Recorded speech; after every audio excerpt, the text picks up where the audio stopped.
नमस्कार दोस्तों, कैसे हैं आप लोग। उम्मीद करता हूं आप लोग बहुत अच्छे होंगे और आपकी तैयारी बहुत अच्छे से चल रही होगी। जैसे कि आपको पता है, डेली शाम को 7 बजे हमारी क्लास आती है जो यूपी विशेष हम करा रहे हैं। जितने भी आगामी एग्ज़ाम हैं उन सभी को दृष्टि में रखते हुए, जैसे जूनियर असिस्टेंट, बीपीओ परीक्षा, लेखपाल वैकेंसी और साथ ही साथ Uttar Pradesh police, RO, ARO और यूपी पीसीएस के लिए उत्तर प्रदेश बहुत अहम रोल निभाता है। तो उसी में हमने अभी तक आपको 15 क्लास अपलोड कर दी हैं और आज जो हमारी क्लास है वो 16वीं क्लास हमारी है। टॉपिक हमारा आज होने वाला है उत्तर प्रदेश में ऋतुएं। ठीक है, डेली क्लास शाम को कितने बजे आती है? 7 बजे आती है।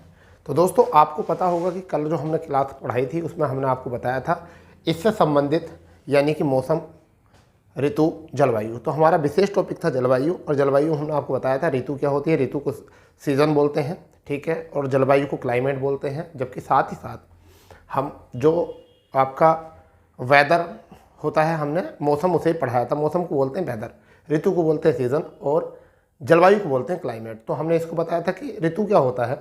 ऋतु एक निश्चित अवधि होती है। ऋतु क्या होती है? एक निश्चित अवधि होती है जो कालक्रम होता है इनका, कि अपने कालक्रम में जो है पूरे वर्ष भर जो है निरंतर रहती है। तो हम बात करने वाले ऋतुओं की। तो यहाँ पर देखिए, भारत में ऋतुओं का प्रसार अलग होता है, जबकि यूपी में ऋतु का प्रसार अलग होता है।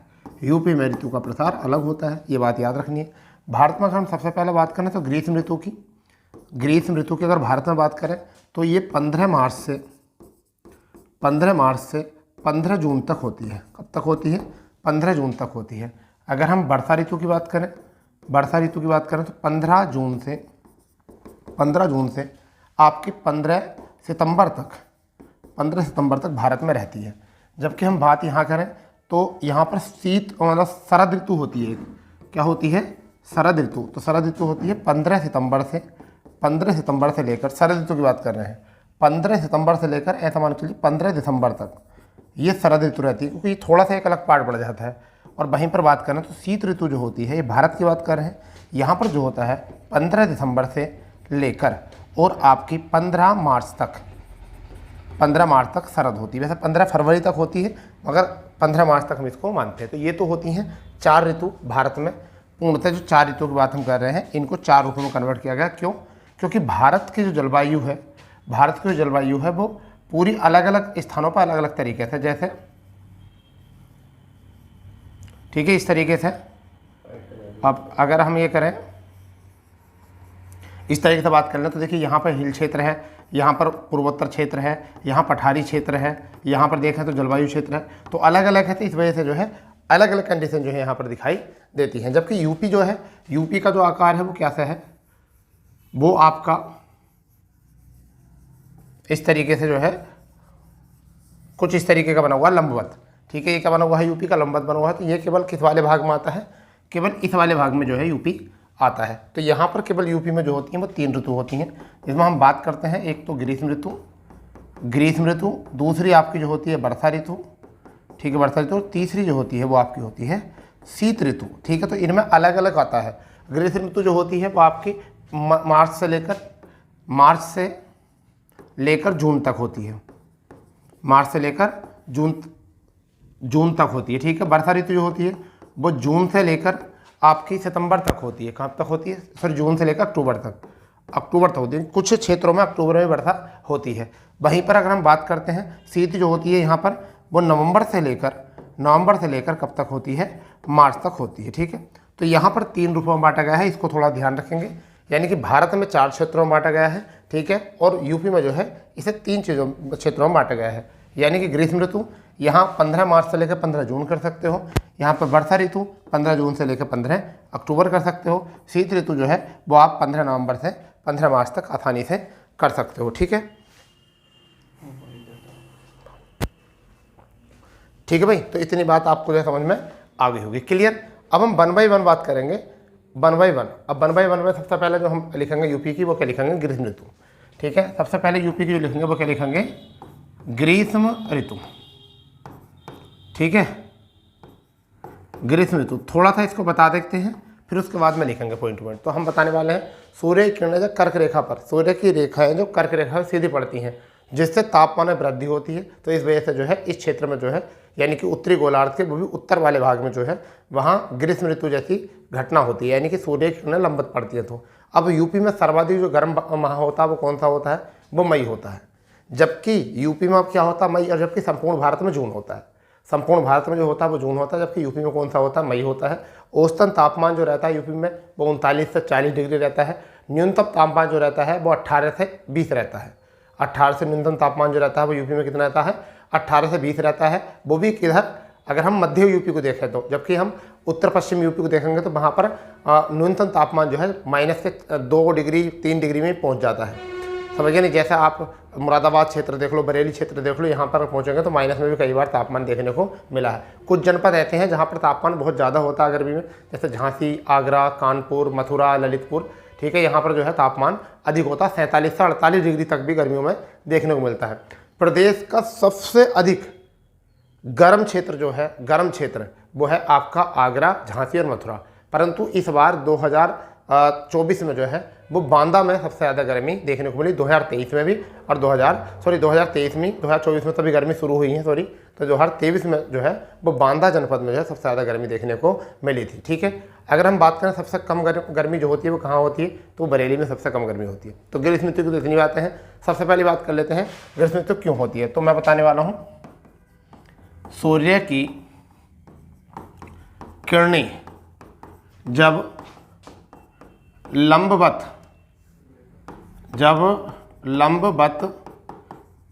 कर्क रेखा पर पड़ती हैं तो ग्रीष्म ऋतु का सार होता है। इतनी बात यहाँ से याद रखो, सार होता है। और तापमान में जिससे क्या होता है, जिससे तापमान में वृद्धि होती है। क्या होती है, तापमान में वृद्धि होती है। ठीक है, और ग्लोबल वार्मिंग, ठीक है, क्या होता है, ग्लोबल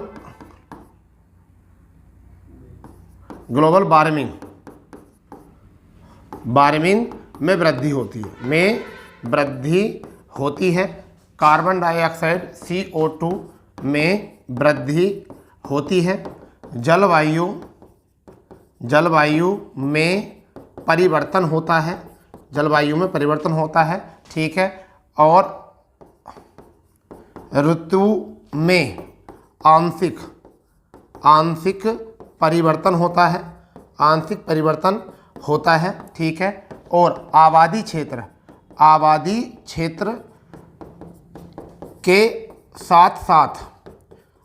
क्षेत्र के साथ जीव जंतु भी प्रभावित होते हैं। क्या होते हैं, प्रभावित होते हैं। ये है कारण।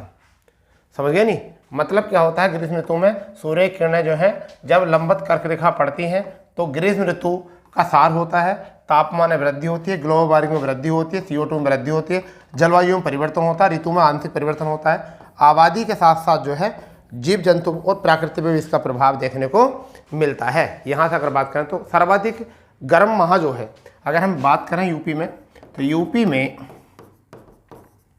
सर्वाधिक गर्म माह की अगर हम बात करें तो वो कौन सा है, वो मई है। जबकि भारत में जो होता है वो कौन सा होता है, भारत में ये जून होता है, जबकि यूपी में क्या है, मई है। ठीक है, औसतन तापमान जो होता है, अगर यहाँ पर औसतन तापमान की बात करें, औसतन तापमान की, तो 39 से 40 डिग्री होता है। ठीक है, न्यूनतम तापमान जो होता है वो कितना होता है, 18 से 20 तापमान होता है न्यूनतम। मगर कहीं कुछ क्षेत्र ऐसे हैं जो उत्तर पश्चिम वाला जो एरिया है, वहाँ अगर हम बात करें तो ये 4 से 5, 6 से 7 इतना भी रहता। जैसे कि बरेली में कभी कभी कोई दिन ऐसा होता है कि वहाँ पर तापमान, तो ये तापमान न्यूनतम किस चीज़ का है, वो शीत ऋतु का है। ये तापमान किसका, गर्मियों में कम से कम किसी दिन तापमान 18 से 20 होता है, परंतु वो कब होता है, जब गर्मी स्टार्ट होती है तो, ठीक है। जबकि एवरेज न्यूनतम औसतन तापमान जो होता है वो 21 से 22 डिग्री होता है। इससे कम कभी गर्मियों में होता नहीं है, और लगभग इतना तो चलता ही है। ठीक है, इससे ज़्यादा भी हो जाता है। समझ गए नहीं, जैसे कुछ ऐसे जनपद हैं, जैसे कि मैं आपको यहाँ बताऊँगा, कुछ जनपद जैसे आपके ललितपुर हो गया, झांसी हो गया, ठीक है, आगरा हो गया, कानपुर हो गया, मथुरा हो गया, ये ऐसे जनपद भी हैं जहाँ पर तापमान 47 डिग्री तक देखा जाता है। तापमान कहाँ तक देखा जाता है? 47 डिग्री। तो इतनी बात को समझ लेंगे, ठीक है। चलिए मैं बताता हूँ कुछ जनपद क्या हैं। जैसे नोट करके लिख सकते हैं इस बात को, जैसे आपका आगरा हो चुका है, आगरा हो गया है, और आगरा के साथ साथ आपका मथुरा हो चुका है, झांसी हो चुका है आपका, आगरा, मथुरा, झांसी, ललितपुर, ठीक है, ललितपुर हो चुका है, आगरा, मथुरा, झांसी, ललितपुर, और आपका हमीरपुर हो चुका है, ठीक है, और आपका बांदा, चित्रकूट हो चुका है। ऐसी जगह पर कितना होता है? 47 डिग्री तक तापमान देखने को मिला है। जबकि नोट करने वाली क्या बात है, पहला नोट पॉइंट ये हो चुका है। दूसरा नोट पॉइंट क्या है? 2023 में सर्वाधिक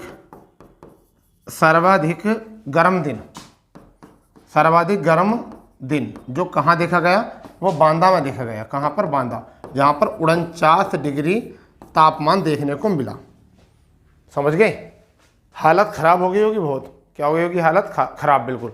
तो प्रदेश में सबसे अधिक गर्मी, तीसरा पॉइंट, प्रदेश में सबसे अधिक गर्मी जो होती है वो कहाँ पर होती है? तो मैं आपको एक ही राज्य बताता हूँ, वो है आपका झांसी। एक ही जनपद, सॉरी, क्या है? झांसी या फिर मथुरा। बस, आगरा भी नहीं होता। अब ये दो याद रखो, झांसी या मथुरा, सबसे इंपॉर्टेंट यही है, ठीक है। सबसे कम गर्मी, अगर यहाँ बात करें, सबसे कम गर्मी कहाँ पर होती है? बरेली में। सबसे कम गर्मी जो होती है वो कहाँ पर होती है? बरेली में होती है। तो इस बात को भी नोट करके दिमाग में रख लीजिए नोट पॉइंट में। आगरा हो गया, मथुरा हो गया, झांसी हो गया, ललितपुर, हमीरपुर, बांदा और चित्रकूट। फिर भी कितना पाया जाता है? 47 पाया जाता है। 2023 में सर्वाधिक गर्म दिन जो था वो बांदा हुआ था। बांदा में 49 तक तापमान हो गया था। प्रदेश में सबसे अधिक गर्मी जो होती है वो झांसी और मथुरा में होती है। सबसे कम गर्मी जो होती है वो कहाँ पर होती है बच्चा? बरेली में होती है, ठीक है। इतनी बात जो है आप अच्छे से नोट कर लीजिए, ठीक है। अच्छे से नोट कर लेंगे इस बात को, बहुत अच्छे से, ठीक है। चलिए नेक्स्ट देखते हैं। तो ग्रीष्म ऋतु तो हो चुकी है। अब हम बात करने वाले हैं वर्षा ऋतु की। वर्षा ऋतु अब दूसरे नंबर पर आती है हमारी। कौन सी आती है? वर्षा ऋतु, ठीक है भाई, वर्षा ऋतु, ठीक है। सबसे पहले वर्षा ऋतु का हमें सार पता होना चाहिए, कब से होती है? तो मध्य जून से लेकर आपकी मध्य अक्टूबर तक, मध्य जून से लेकर मध्य अक्टूबर तक ये होती है सबसे ज़्यादा, यानी कि मध्य जून से लेकर मध्य अक्टूबर तक होती है। और सबसे अधिक वर्षा जो होती है वो जुलाई अगस्त में। सबसे अधिक वर्षा जो होती है वो कब होती है? वो होती है जुलाई और अगस्त में। जुलाई और अगस्त में होती है सबसे अधिक वर्षा। इस बात को थोड़ा सा याद रख लेंगे। सबसे अधिक वर्षा बता दी है मैंने, ठीक है, पूरी क्लियर। अब बात करते हैं यहाँ पर कि यूपी में वर्षा जो होती है वो कौन से मानसून से होती है? समझ गया नहीं? यूपी में वर्षा के लिए, यूपी में जो वर्षा के लिए मानसून होता है, वर्षा के लिए मानसून जो होता है वो कौन सा होता है? तो दक्षिण पश्चिम मानसून होता है यूपी में वर्षा के लिए। दक्षिण पश्चिम मानसून की बंगाल की खाड़ी से उठने वाला, कि बंगाल की खाड़ी से उठने वाला मानसून, ठीक है भाई, ये आपका होता है बंगाल की खाड़ी से उठने वाला मानसून। इतनी बात याद रखेंगे। अब यहाँ पर बात करते हैं सबसे अधिक वर्षा जो होती है वो कहाँ होती है? यहाँ पर सबसे अधिक वर्षा, ये पता चल जाए कि कितने सेंटीग्रेड औसतन वर्षा होती है तो बहुत अच्छा हो जाएगा, ठीक है। तो यहाँ पर सर्वाधिक वर्षा जो होती है कहाँ पर होती है? तो गोरखपुर में। कहाँ पर? गोरखपुर में होती है। यहाँ गोरखपुर में 184.6 सेंटीमीटर होती है। कितनी होती है? गोरखपुर में 184। पूरे औसतन यूपी में कितनी होती है? पूरी औसतन यूपी में कितनी होती है ये पता चल जाए सेंटीमीटर कितनी होती है तो और भी अच्छा होगा। सबसे कम वर्षा जो होती है वो कहाँ पर होती है? सबसे कम वर्षा जो होती है वो कहाँ पर होती है? वो मथुरा में होती है। कहाँ पर होती है? मथुरा में होती है। और कितनी होती है? सेंटीमीटर से भी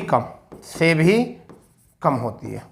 ठीक है भाई, ये बात याद रखना है। वर्षा ऋतु से याद रख लो भाई, वर्षा ऋतु कब होती, कहाँ से कहाँ तक, मध्य जून से लेकर मध्य अक्टूबर तक होती है। सर्वाधिक वर्षा जुलाई और अगस्त में होती है यूपी में। अब यूपी में होती है, पूरे देश में जून और जुलाई में होती है, क्योंकि केरल वाले तट में जून पे 1 जून को दस्तक दे देती है बरसात। ठीक है, हमारी यूपी में जो 15 जुलाई को वर्षा होती है, ये भी ध्यान रखना। ठीक है, अब पूर्वी यूपी में कुछ और अलग तरीके से होती है। तो यूपी में वर्षा मानसून जो होता है वो कौन सा होता है, दक्षिण पश्चिम मानसून, बंगाली खाड़ी से उठने वाले जो है मानसून। सबसे अधिक वर्षा जो होती है गोरखपुर में 184 सेंटीमीटर होती है। सर्वाधिक गेहूं भी जो होते हैं वो गोरखपुर में होते हैं, गेहूं भी। आलू भी जो होता है कहाँ भी होता है, गोरखपुर में। ये बात ध्यान रखने की बात नहीं है। ठीक है, सबसे कम वर्षा जो होती है मथुरा में होती है, उसके बाद झांसी में होती है, उसके बाद आगरा में होती है। तो मथुरा, झांसी, आगरा, यहाँ पर सबसे कम वर्षा होती है। ठीक है, याद रहेगा। चलो, इसके बाद में अगर वर्षा ऋतु हो गई तो आप कौन सी रखेंगे, शीत ऋतु। क्या लिखने वाले हैं हम, शीत ऋतु। ये हम लिखने वाले हैं तीसरे नंबर पर, शीत ऋतु। ठीक है भाई, अब शीत ऋतु क्या है, देखिए सबसे पहले इसकी अवधि देखते हैं। नहीं, सबसे पहला अवधि शीत की तो नवंबर से फरवरी, यानी कि मध्य नवंबर से मध्य फरवरी तक ये अवधि होती है इसकी।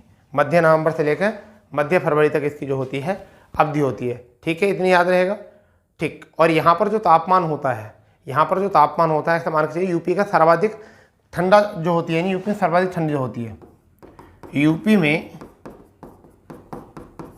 सर्वाधिक ठंड जो ठंड होती है वो कब होती है, वो जनवरी में होती है। कहाँ पर होती है, जनवरी माह में। ठीक है भैया, पूरे देश में होती है दिसंबर में। ठीक है, पूरे देश में क्या होती है, दिसंबर में। ठीक है, अब यहाँ पे बात करते हैं दक्षिण से उत्तर की ओर तापमान जो होता है, तापमान कम होता है, जैसे ही होता रहता है, जैसे कि हम दक्षिण से उत्तर की ओर बढ़ेंगे जितना भी, और हमारा तापमान जो है वो कम होता चला जाएगा। क्या हो जाएगा, कम। और अगर बात करें कि यूपी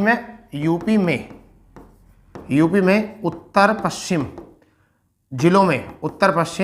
जिलों में तापमान जो होता है, औसतन तापमान जो होता है, औसतन वो कितना होता है, 10 डिग्री सेंटीग्रेड होता, ये समझ लो।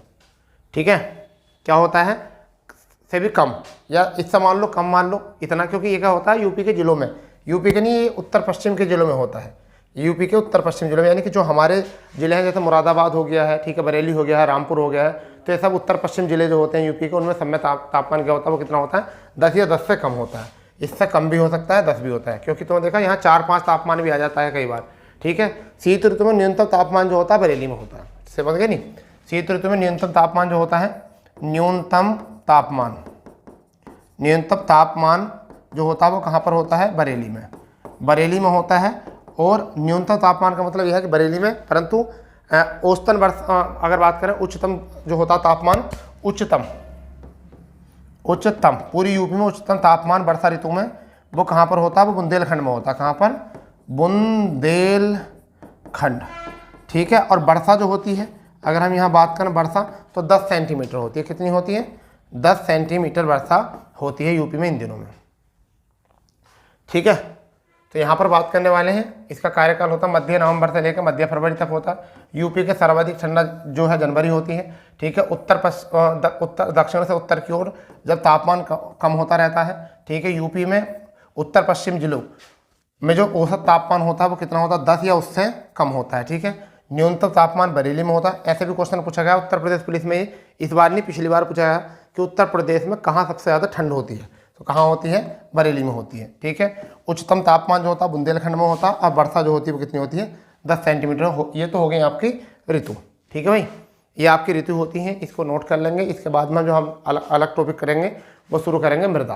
कौन सा, मृदा। तो थोड़ा मृदा पढ़ लो, कोई दिक्कत नहीं है। ठीक है भाई, मृदा आगे शुरू कर देंगे फिर बाद में, परंतु उसके आगे जो है पहले मृदा देख लेते हैं। ठीक है, चलिए हम बात करने वाले हैं उत्तर प्रदेश में मृदा। ठीक है भाई, उत्तर प्रदेश में मृदा। अब उत्तर प्रदेश में मृदा क्या होती है, समझ गए नहीं।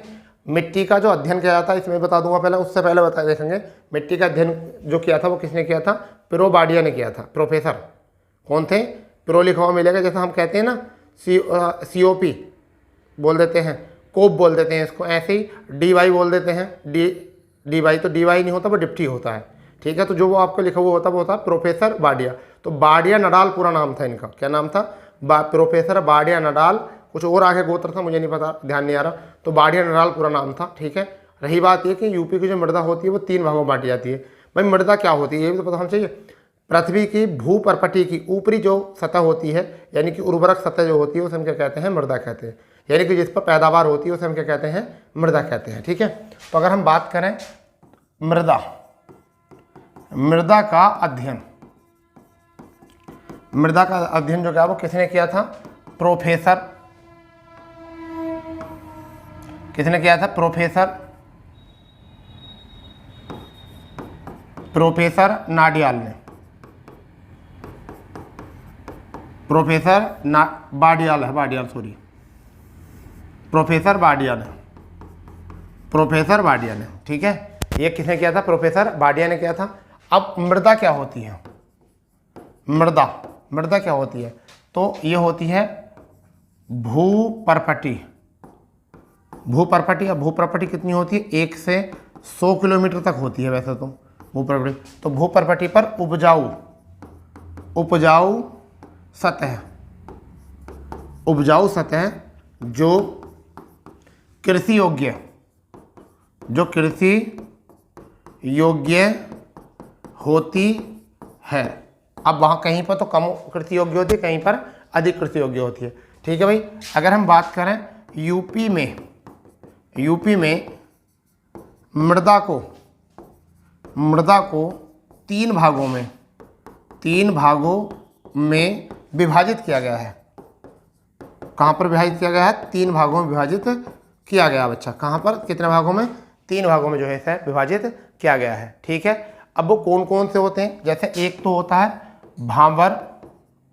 भांवर या तराई क्षेत्र की मृदा, भांवर या तराई क्षेत्र की मृदा। दूसरा गंगा के विशाल मैदान की मृदा। दूसरा होता है गंगा के विशाल मैदान की मृदा, ठीक है। तीसरा जो होता है वो आपका कौन सा होता है? तीसरा होता है दक्षिण के पठार या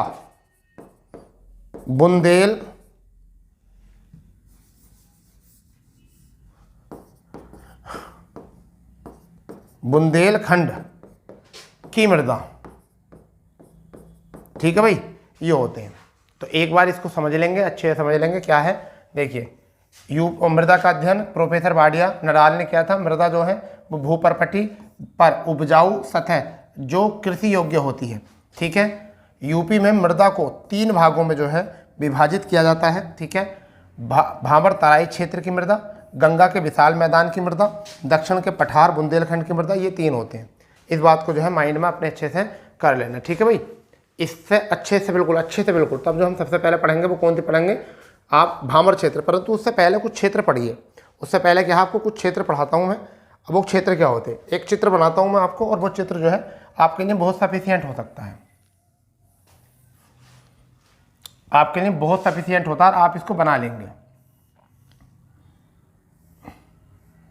ठीक है भाई।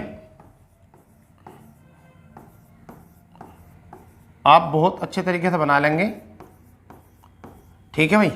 तो ये जो क्षेत्र होता है वो होता है भांवर क्षेत्र होता है, ठीक है भाई। अब अगर आगे बात करें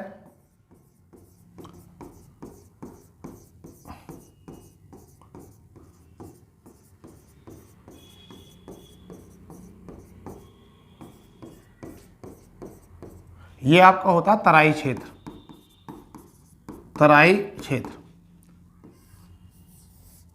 ठीक है।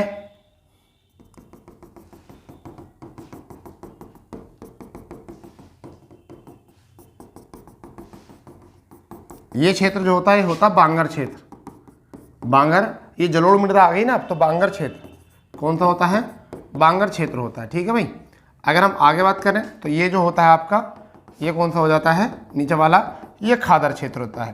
क्या होता है? आप इसे इस तरीके से लिख सकते हो। तो ये आपका कौन सा हो जाएगा, खादर क्षेत्र हो जाएगा। ठीक है, ऐसे भी समझ लो। जो ऊपर कंकड़ पत्थर मोटे मोटे डिम्ब पड़े होते हैं, ठीक है, जो मोटे मोटे पत्थर डिम्ब पड़े होते हैं और कुछ बजरी टाइप के होते हैं, तो वो दोनों क्षेत्र होते हैं भाबर और तराई क्षेत्र। जहाँ पर नदियाँ लुप्त हो जाती हैं वो होता है भाबर क्षेत्र, जहाँ पर सतह पर आ जाती हैं या थोड़ी दिखने लगती हैं वो तराई क्षेत्र होता है। जहाँ नदियों का पानी, बाढ़ का पानी नहीं पहुँचता उसे भांगर कहते हैं। जहाँ नदियों के कछारी क्षेत्र से, बाढ़ के पानी से, अवसादों के इकट्ठा होने से मृदा बनती है, उसे हम क्या कहते हैं, खादर कहते हैं। ठीक है, तो इस चित्र को अगर बना लोगे तो मुझे ऐसा लगता है कि आपके लाइफ के लिए, आपके एग्ज़ाम के लिए बहुत ज़्यादा योग्य हो सकता है। समझ गए नहीं, सफिशियंट हो सकता है बहुत ज़्यादा। ठीक है भाई, चलो अच्छी बात है। इससे आगे बात करने वाले हैं। इससे आगे हम सबसे पहले जो हेडिंग डालेंगे वो डालेंगे भाबर क्षेत्र की मृदा। क्या डालेंगे सबसे पहले, भाबर क्षेत्र की, भाबर क्षेत्र की मृदा। भाबर क्षेत्र की मृदा की पॉइंट पर बात करेंगे, ज़्यादा नहीं। पर्वतीय क्षेत्र के नीचे पाई जाती है। पहली बात तो कहाँ पाई जाती है, पर्वतीय क्षेत्र के नीचे, नीचे पाई जाती है। पहला पॉइंट ये हो गया, पर्वतीय क्षेत्र के नीचे पाई जाती है। ठीक है, बड़े बड़े पत्थर व कंक्रीट वाला क्षेत्र होता है। अभी मैंने बताया ना, बड़े बड़े पत्थर व कंक्रीट वाला क्षेत्र होता है, वाला क्षेत्र होता है। ठीक है, बड़े बड़े पत्थर व कंक्रीट वाला क्षेत्र होता है। ये अनुपजाऊ क्षेत्र होता है। कैसा होता है, अनुपजाऊ, अनुपजाऊ क्षेत्र।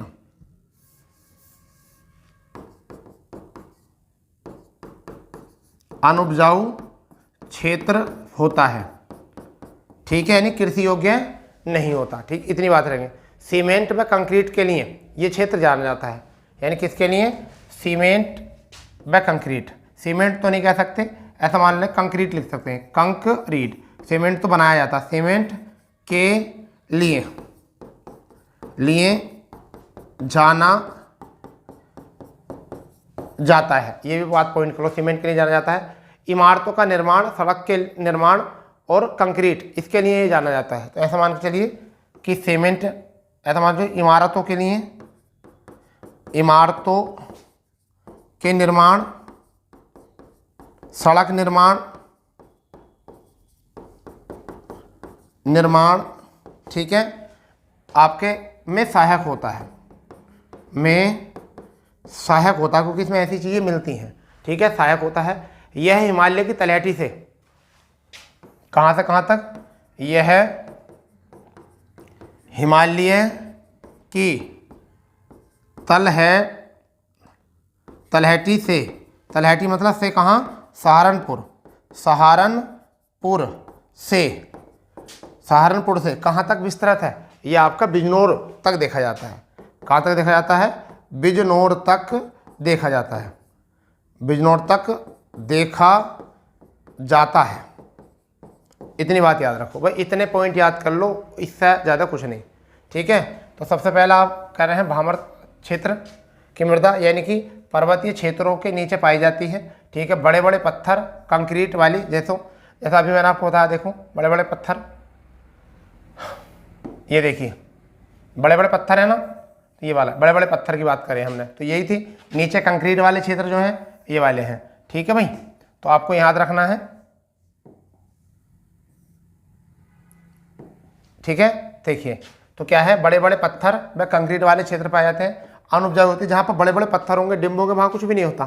समझ गए, आप हरिद्वार जाते हो, देहरादून जाते हो, वहाँ तुमने देखा होगा कुछ होता है क्या, वहाँ ऐसा नहीं होता ना, पत्थरों में बस फोटो तो खींचते हैं। ठीक है, आरे बात समझ नहीं, फोटो तो खींच जाते हैं। अब वही फोटो बस 2-3 दिन ही अच्छे लगते हैं, फिर बाद में डिलीट भी वाले फोटो होते हैं सबसे पहले।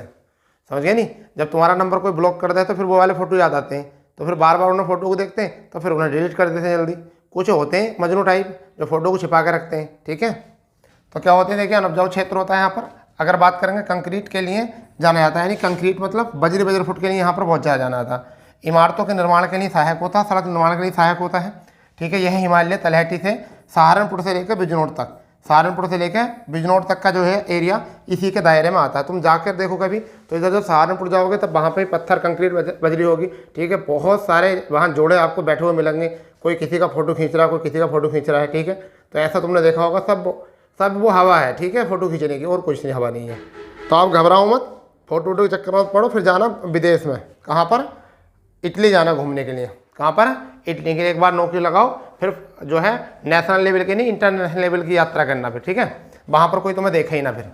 तो दूसरे नंबर पर हम यहाँ पे लिखेंगे तराई क्षेत्र, तराई क्षेत्र, क्योंकि हमने भांबर और तराई क्षेत्र को अलग अलग कर दिया, जिससे कि आपको समझ में आसानी से आ जाए। दूसरा क्षेत्र, यह भांबर क्षेत्र की मृदा से नीचे पाया जाता है, ऐसे लिख सकते हैं, यह भांबर क्षेत्र की मृदा से नीचे पाया जाता है, नीचे पाया जाता है।